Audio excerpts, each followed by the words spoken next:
SMAW, shielded metal arc welding, commonly referred to as stick welding, plays a critical role in the fabrication, construction, and maintenance of power plants.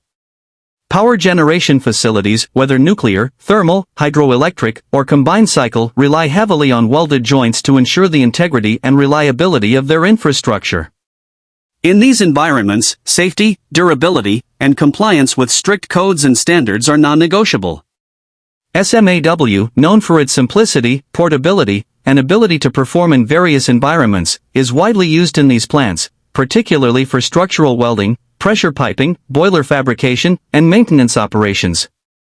Its capacity to produce high-strength welds in all positions and in outdoor or constrained environments makes it a preferred method in power plant applications. In power plants, welding is not just about joining metals.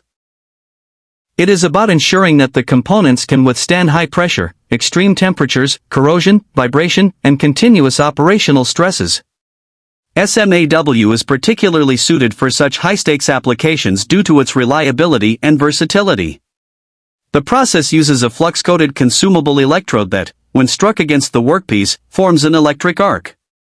This arc melts both the base metal and the electrode, creating a weld pool.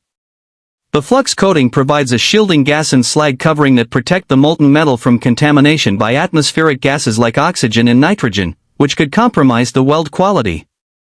This is especially important in power plant environments, where weld failure can lead to catastrophic system failure.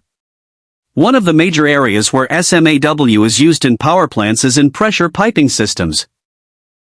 These systems carry high-temperature steam, water, or gas under high pressure, and the welding must meet stringent standards such as those set by ASME Section 9 and ASME B 31.1 for power piping.